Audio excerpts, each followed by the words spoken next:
Uttara দিয়াবাড়িতে milestone school এলাকায় বিমান বাহিনী প্রশিক্ষণ বিমান বিধ্বস্তের ঘটনায় আহতদের সবশেষ পরিস্থিতি জানাতে বার্ন ইনস্টিটিউট থেকে আমাদের সাথে যোগ দিচ্ছেন সহকর্মী খালেদ রায়হান। খালেদ রায়হান, আপনি তো সকাল থেকেই বার্ন ইনস্টিটিউটে আছেন, সেখানকার সবশেষ পরিস্থিতি জানাবেন। চিকিৎসকরা বা স্বজনদের পক্ষ থেকে কোনো কিছু জানতে পেরেছেন কিনা? আরেকটি বিষয় জানাবেন যে ঢাকা মেডিকেলের বার্ন ইউনিটে কতজন ভর্তি আছেন?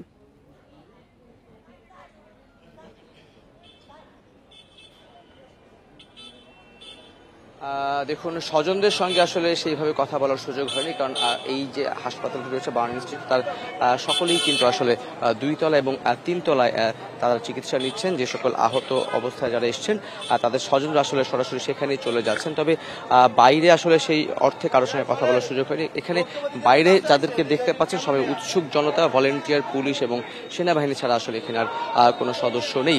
আর যেটি জানতে চেয়েছেন, ঢাকা মেডিকেল কলেজ হাসপাতালে যে বার্ন ইউনিট রয়েছে সেখানে মাত্র 3 জন ভর্তি রয়েছেন এবং এই বার্ন ইনস্টিটিউটে কিন্তু এখনো 42 জন রয়েছে। সব মিলিয়ে 4টি হাসপাতালে রোগী আছেন 78 জন এবং এখন পর্যন্ত তাদের মধ্যে বেশ কজন, অর্ধেকেরও বেশি আসলে সে সংখ্যাটি হতে পারে, যে তারা আশঙ্কাজনক অবস্থায় রয়েছেন বলে আমাদেরকে প্রধান উপদেষ্টার যিনি বিশেষ সহকারী রয়েছেন তিনি আমাদেরকে নিশ্চিত করেছেন। তিনি যেটি জানিয়েছেন যে ইতিমধ্যেই যেমনটি আমরা সংবাদে শুনছিলাম যে সিঙ্গাপুরের একটি হাসপাতালের সঙ্গে আমাদের এমওইউ করা আছে, তাদের সঙ্গে ইতিমধ্যে যোগাযোগ করা হয়েছে এবং তাদেরকে আমাদের এখানকার যারা রোগী আছেন তাদের বর্তমান যে অবস্থা সেগুলো জানানো হয়েছে। সেগুলো জানানোর পরে তাদের যে অবস্থা সেটি পর্যালোচনা করার পরে যদি তারা মনে করে থাকেন যে এটিকে তারা এখানে তাদের দরকার হবে সেই ডাক্তারদেরকে আসানো, তাহলে সেই চিকিৎসক তারা কিন্তু বাংলাদেশে পাঠাবেন এবং সেই প্রক্রিয়া কিন্তু ইতিমধ্যে শুরু হয়ে গেছে। বাংলাদেশের হাইকমিশন তিনি ইতিমধ্যে একাধিক বৈঠক করেছেন বলে আমাদেরকে জানানো হয়েছে।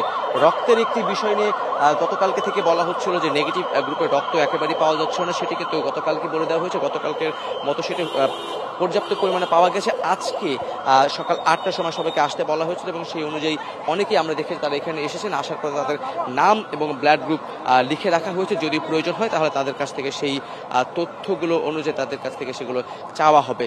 এবং এছাড়াও এখানে যারা চিকিৎসকরা রয়েছেন বা যারা আহত অবস্থায় রয়েছেন তাদের মধ্যে আমি যদি বলি বার্ন ইনস্টিটিউটে এখন পর্যন্ত 5 জন আইসিইউতে আছেন, তার মধ্যে 2 জন ভেন্টিলেশনে রয়েছেন। এছাড়াও যারা এইচডিইউতে আছেন তাদেরও কয়েকজন কিন্তু আশঙ্কাজনক অবস্থায় রয়েছেন বলে চিকিৎসকরা আমাদেরকে জানিয়েছেন।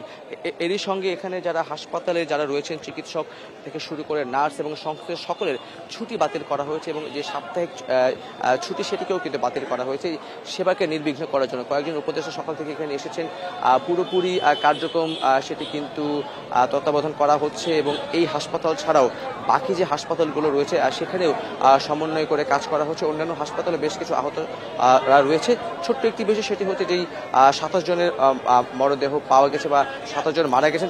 রায়হান, আপনাকে একটু কারেকশন করতে চাই। আমরা কিছুক্ষণ আগে জানতে পেরেছি যে 31 জন মারা গেছে এমনটি নিশ্চিত করা হয়েছে।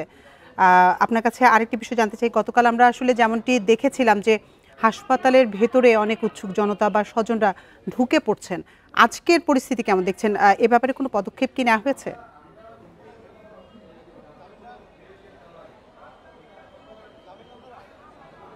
আমি একটু এখানকার পরিস্থিতি দেখাতে বললে আপনি বিষয়টি বুঝতে পারবেন। এই যে বার্ন ইনস্টিটিউটের যেই পুরো বাহিরের যে গেটটি রয়েছে, গেটের বাইরে বিপুল পরিমাণের মানুষ রয়েছে এবং তাদেরকে গতকালকে আমরা দেখেছি প্রথমে সেনাবাহিনী এসেছিল না, তারপরে বাধ্য হয়ে নিরাপত্তার নিশ্চিতে কিন্তু সেনাবাহিনী এখানে এসেছে। আজকে পুলিশের সংখ্যাও কিন্তু বাড়ানো হয়েছে। আসলে এখানে স্বজনদের কথা যদি বলি, স্বজন কিন্তু খুব একটা নেই। অধিকাংশ যারা আছেন তারা স্বেচ্ছাসেবী, ভলেন্টিয়ার এবং উৎসুক জনতা, তারাই কিন্তু এখানে রয়েছে। এটি বার্ন ইনস্টিটিউট, এখানে শুধুমাত্র ওই মাইলস্টোন ছাড়া অন্যান্য বিভিন্ন জায়গায় রোগীও এখানে এসে থাকে, কিন্তু শুধুমাত্র উৎসুক জনতা এবং অতি সংখ্যক ভলেন্টিয়ার।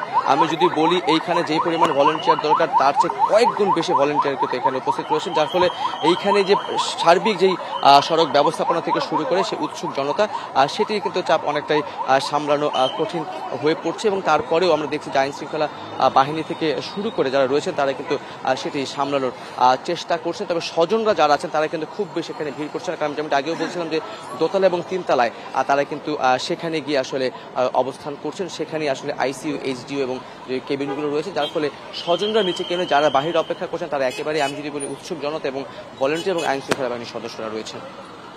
রাজধানী বার্ন ইনস্টিটিউটের সামনে থেকে সবশেষ তথ্য জানাচ্ছিলেন সহকর্মী খালেদ রায়হান।